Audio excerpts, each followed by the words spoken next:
on heavenly wings. Cargo ham bones don't take off, no smoke, no mirror, no strings. I can't take off these dark shades. I can only say how it's too beautiful. Our town on TV. Our town, there's you and me. I'm so excited today because the Elm Street Fire Station is opening up, and Peter's going to be interviewing a few current firefighters and past, correct? That's correct. Now, it's a funny thing going back to them days. I had a wife and 5 children. I had to get up in the middle of the night, go out to the fire, maybe come home at 6 o'clock in the morning. My wife would be getting up with the kids. She said, "Where you been?" I said, "I've been out to a fire." So the funny thing, it never affected the family, that tapper in that back hallway. So they went from tappers to the radios. And that's, I think you still have them today, don't you? Yeah, our wives sometimes shut them off because they make too much noise.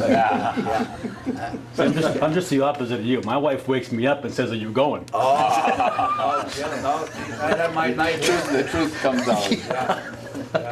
I can remember the night I came up and going to a fire on the other side of the town. In this house over here, remember the 2 kids were in there? Oh, yeah. Ozzy went in the house, and I was out there with a line. Frank? Ozzy and... Druin. Yeah. Jimmy Druin. Yeah. Jimmy Druin and Ozzy were on the pumper, Yeah. engine 1, engine 2. And I was there with them, and that was the night that the police were there. And what bugged me more than anything about the cops had all the windows open, because that was just feeding the fire. Right. Well, that's here or there. But As you were talking, Bill, you mentioned the fire where some children were involved. I can't help but think about some of the, unfortunately, fatalities we've had in this community, and I think specifically of a tragic fire we had on Boardman. Ordnance, We lost some young children. And 3 of them. you know, the reason this comes to mind is one of the things for which I'm the most grateful as a former educator is the role that the fire department took in the public schools in our town, and that was largely under Ozzy Morrill's leadership with his fire safety program with Jerry as well. Incredibly important, and I know that was under your tenure, Bill, and probably it had gone even before that. But could you talk, both of you, in your respective capacities as current fire chief and past fire chief and assistant and retired firefighter and call firefighter, about the importance of fire safety and the importance of education when we think of some of the tragic situations that we've either read about, heard about nationally or on the local level? I will say, and I'm going to speak very briefly on this because there's other people that probably are a lot more well-versed on the fire. I can say that our program that is established in this community, with all the respect to the school system and the superintendent's office and all the teachers and all the clinical coordinators and the curriculum people, we have established a standard in the state through this community in our school district of having one of the first curriculum-based programs as an internship program, which is now being embraced by many school districts in this state. That's excellent news. And it was the hard work of Ozzy and Jerry, and now we have a new face on the scene, which is Jeremy Bean. He has taken over for that, the retirement of Ozzy, and he has embraced this whole program, and he's brand new. That's great. And so I know that this program is going to be thriving for many years to come and get better and better. It is amazing. It's proven itself from K through, I believe, 4, and now the high school-based system, which is the internship. When I walked through here, one of them I passed. Used to be a high school intern who was one of the first ones we had as an intern, is now a firefighter full-time in this department. And we have a couple of those. So that's really kind of cool thing that we were involved in his original education at the high school level, and just with that education he went out and Chosen this as his career path. Right. Yeah, that's pretty extraordinary. So the program, as it relates to the fire safety and all the education that goes out there, it's proven itself 1,000 times over as it relates to what the good things are and the bad things about fire. It's an education about fire. It's a science. People don't believe that fire is a science, but it's a very big science. And when we get our degrees, as the chief knows, that it's a science degree. It's a degree of science, because that's what our business is. And when you educate people on the do's and don'ts and the rights and wrongs, you find that less and less people get hurt, injured, or die based on experiments, because it's a science. When I was appointed, I was lieutenant and deputy chief under Bill Frost. The SAFE program was starting to be new in the state, and then Bill took it with Ozzie, and we kind of got into it more, and then Bill gave the opportunity, and I carried on his torch to give every opportunity to learn, and then the opportunity came to get the Safe House, and Bill was very instrumental in doing that, you know, and then we got on board and I said, yeah, let's do it, and we put the applications in, we wrote up things, and give Ozzie credit, he drove it right to Stowe, right to the marshal's office, and got it, and we were able to get the Safe House, which was fully funded by the state every year, you know, and then it's been replaced now in the Johns Home, and it's kept up. And what we found with that was that not only going into schools and talking about it, but bringing the Safe House so kids could actually be in a home setting, like a mobile home, and you could actually put smoke and hear the alarms and see. Now you can teach them, you know, at a young age what exactly happens. And what we found at the other side of that is that you see recognized kids making 911 calls. Or they see a neighbor's house burning one day. A kid goes in the house, told his mother that there was smoke coming out of the house, and they told us at school to call 911. And it's saving lives on top of teaching lives are being saved. And it's great, you know, as you know, dealing with kids in school, that they're a sponge and they don't forget anything, you know. And that's probably, it's been carried on. But with Bill and I and Ozzie, it really took off. It really did, to a positive. And I'm really glad you pointed out that it's really on a state level, it's a noted thing that Amesbury's got the best. And hats off to you. As we think about education, I'm also thinking about the responsibility of firefighters to make sure that their professional development is ongoing, and specifically as we think about safety. Again, I'm going to knock on wood and say that in my lifetime, I don't recall there being a serious injury, and certainly not a fatality, of a firefighter in the line of duty in Amesbury. So I'm wondering if any one of you would talk a little bit about your ongoing responsibilities for continuing your own education, if there's coursework that's expected of you, and how is it that we can claim a fire department that by and large has been relatively injury-free, that sort of thing. How do we ensure your safety? Well, the educational component is it's a professionalized organization now, and that's where we have these young kids. We call them young kids. Sure. I didn't think I'd ever hear We're myself still say young that. kids, aren't we? They're young kids. These men that are coming in that do not have gray hair yet. Right. They have yet. They're coming in with degrees where in the fire service years ago that really wasn't a necessity. A necessity is to have an understanding of what you do and go out there and train and do what you do. Now it's very highly professionalized. Education plays a huge role, and it's every day in this business.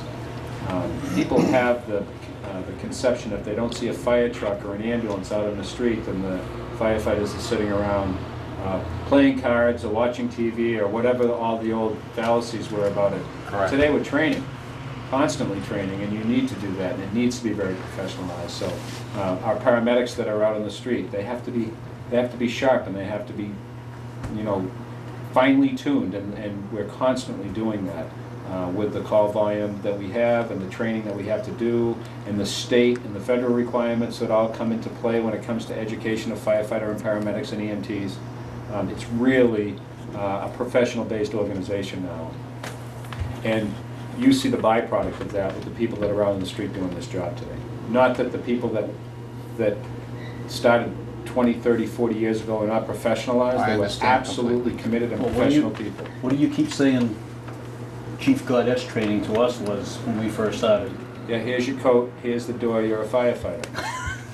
But it was people, and That's where I started. that's how you started. That was the expectation. And it was Right, people right. like Pence or Right. Pencil that actually had that great core understanding. He knew how to deal with us young whippersnappers coming through the door.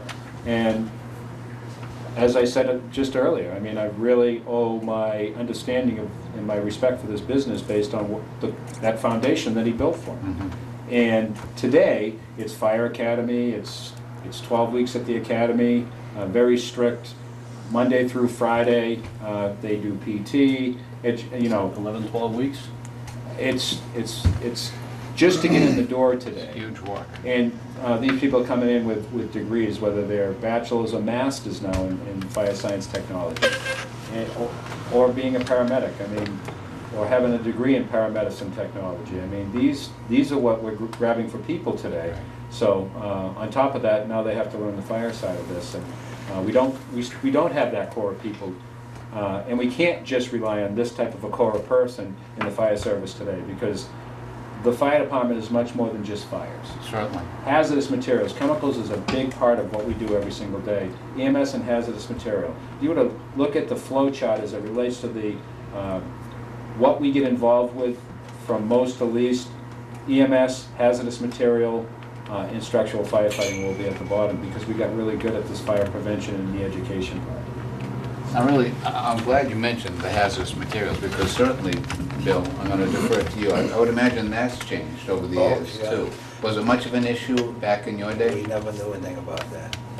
Like I say, today, back in my days, they pointed you to the department, they give you a coat and a helmet, and you had to go out and buy your own boots. I think you had to buy yours, did you, Billy? I ended up buying my own because I needed them more. Yeah, but, well, you but had they- to buy them in order to get on beyond the department They back gave in me them days. hand-me-downs. They give you a rubber coat and a helmet, and you had to go out and buy your own boots. Do you think? But as far as hazardous waste, we didn't know anything about that. I don't think there's as much plastic back in them days as there is today that people run into. Right.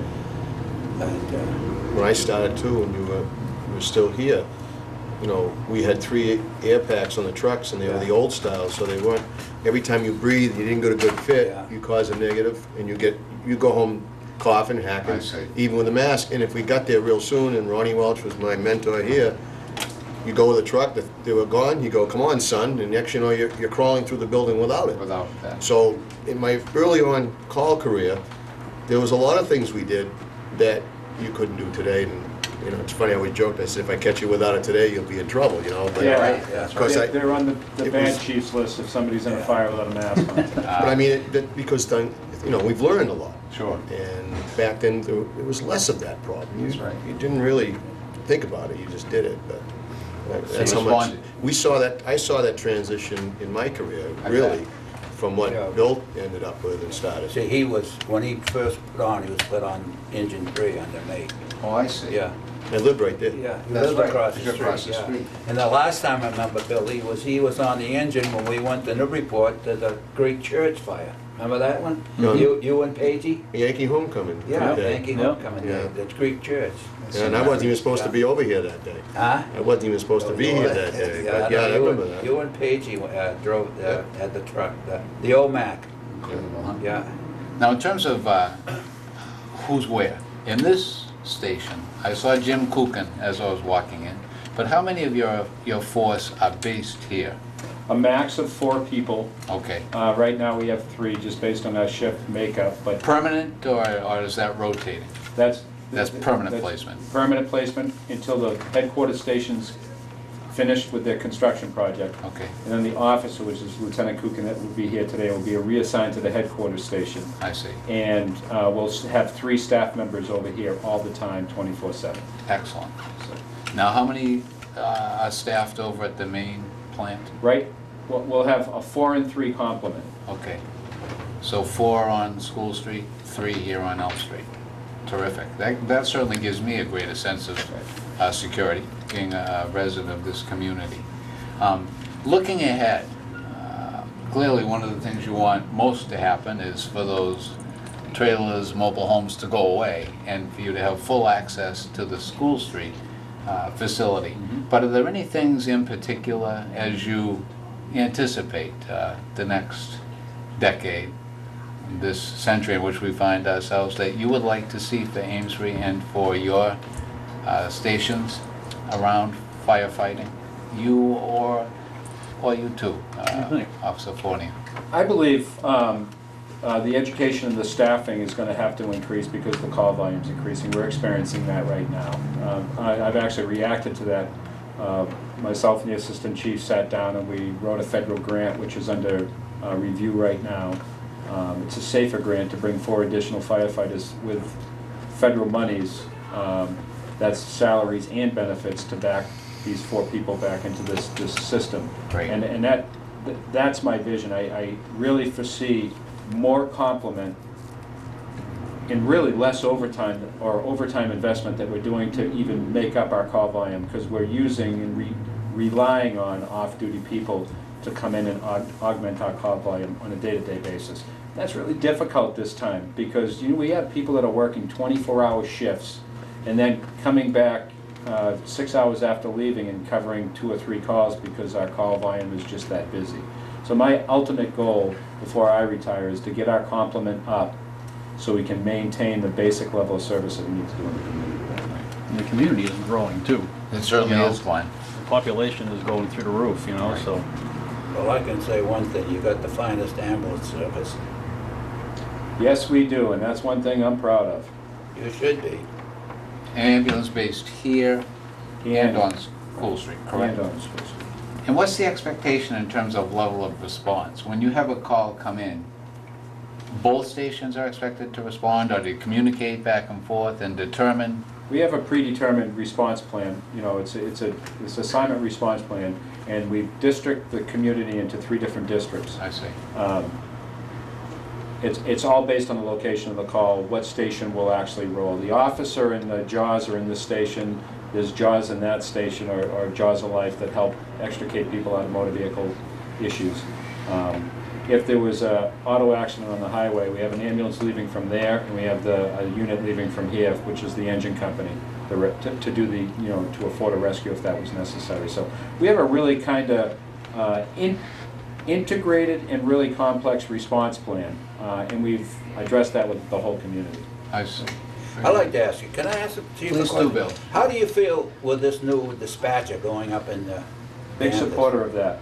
Absolutely huge supporter of that. The infrastructure investment that we needed to make within our system, because we are very antiquated in that investment, and the professionalism and what we're going to grab out of that for the toolbox is going to be amazing for this community.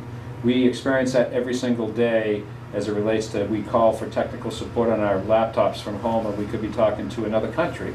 But we're still getting that the proper information to afford that fix to our computer. I do it all the time. Not very computer savvy. Yeah. So to answer a call out in Middleton and dispatch them here, you're not gonna see any change as a community in what we do. You'll actually, it'll be an enhancement of the technology that actually affords that 911. Will you still have the station up there where you can put a box on? Oh, we'll still have things in place at our station. We can't eliminate everything. So. Yeah, I think it's a damn good idea, personally. And it's a great fiscally responsible idea. I mean, we'll be saving between $300,000 and $350,000 a year to the taxpayer by doing something like that, and getting really much better enhanced service. So I think that's really kind of a smart move. John, could you talk a little bit about how the manner in which you respond, or any one of your officers responds, has really made an incredible difference, saved lives, quite frankly? Yes, emergency medical services has unfolded in the state since 1974 when they first came out with the certification. And in 2012, there's a whole different philosophy in emergency medicine today. When we first started to provide emergency medicine, with the certification behind us in 74 and 75, we actually brought people to the emergency room. That was our job, to stabilize the person where we found them or how we found them and get them to the emergency room as quickly as we possibly could. Today there's a whole different philosophy in emergency medical services. Is where not only are we taking them to the emergency room, but before we get them, we're bringing the emergency room to them in our ambulances. We're working under doctors' licenses with our certifications today, and everything that we do in the ambulances just about everything they do in the emergency room. So the whole philosophy of EMS, or how we deliver that, is much different. We're not just delivering them to a facility that's going to take care of them. We're bringing that facility in the back of our ambulance to that person and treating them on the way to that facility. So that's the dynamic of EMS that has changed. That's why we've had such a success rate in taking people from a very bad situation to a really, really positive turnaround. Cardiac-wise, the big problem, diabetes and obesity and all the things that we deal with, and substance abuse and all those things that we deal with every single day, we have a tool in our toolbox that we bring that can actually turn that around and actually show a very big positive of EMS. Pretty amazing. You know, 2 or 3 years ago, who'd have thought we'd be sitting in the refurbished Elm Street Fire Station? It's pretty incredible. One last question I would have for each one of you. As you think about your years of service, your career, many of you are in it right now, and some of you are reflecting on the amazing life you had as a firefighter. Could you think of one event, one fire that you just will never, ever forget the experience of fighting that particular fire? I'm going to start with you, if I could. Retired Fire Chief Bill Shute. Probably the Brown Fire on Boardman Street. I was, Ed Carroll was working here with Frank Ackerman. He left and I heard it. I was still living home here.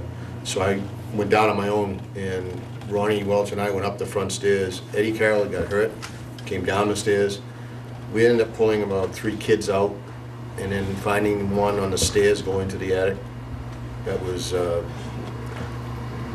bad sight.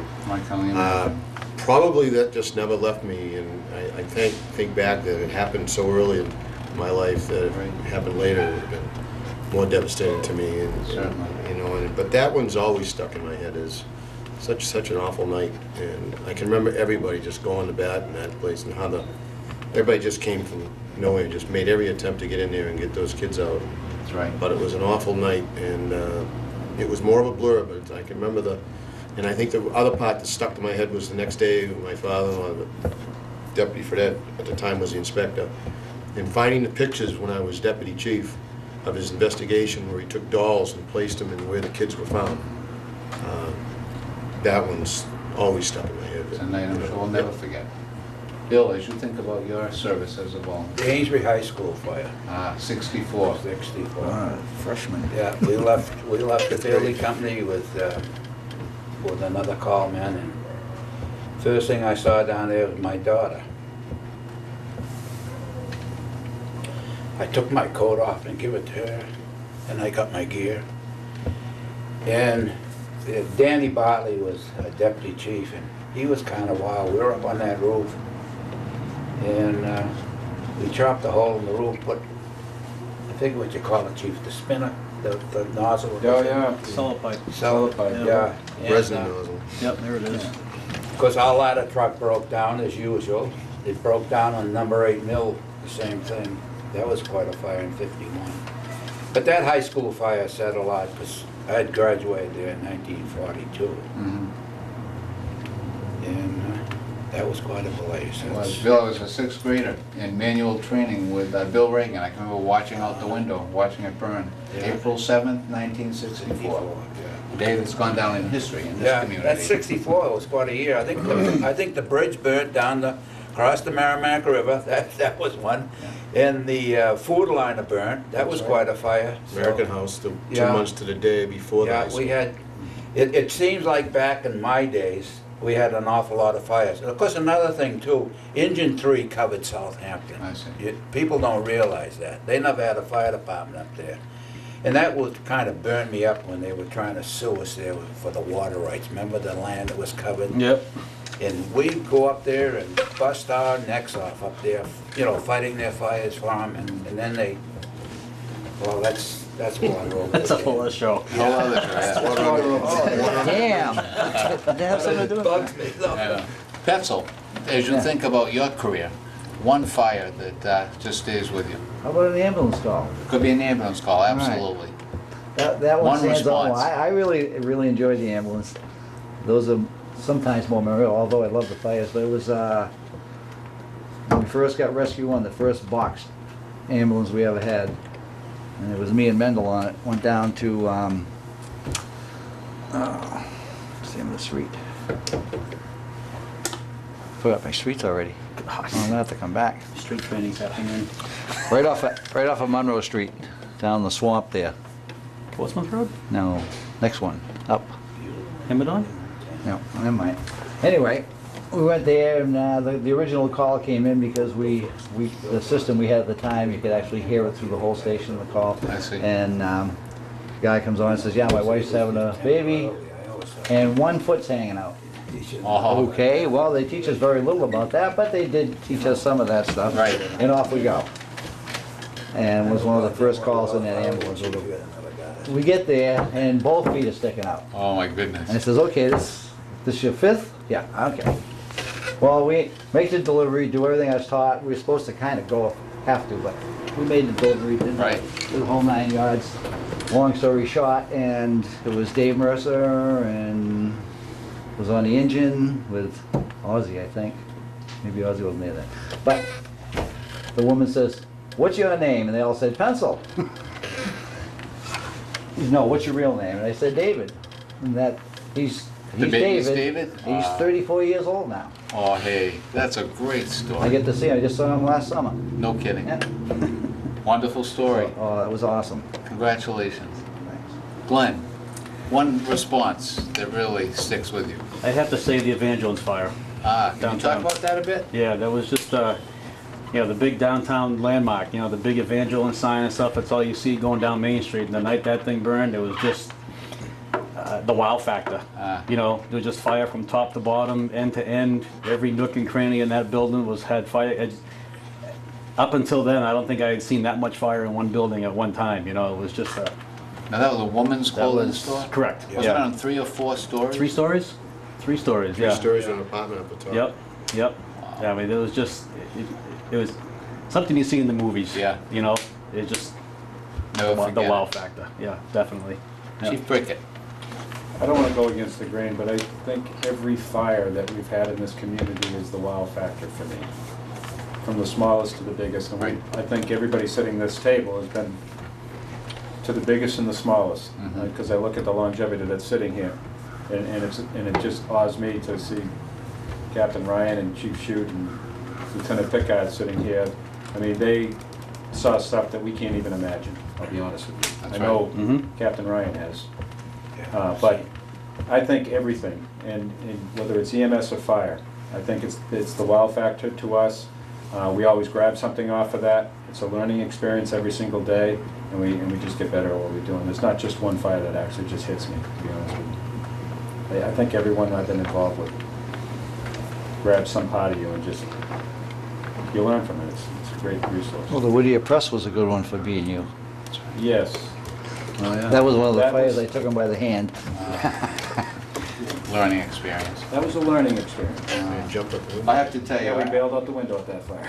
I thank you both, all of you, so very much. I feel like I'm the lucky one. I'm honored to have been asked to participate in this afternoon's conversation, and I can't tell you how proud I am to be able to say that I'm from Amesbury, and that all of you, as our firefighters, past or present, serve our community in such an honorable way.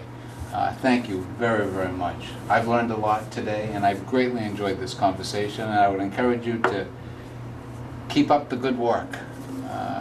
This community is indeed very, very lucky to have this kind of skilled, professional level of response to depend on at every turn. Thank you very much. Thank you. Thank you.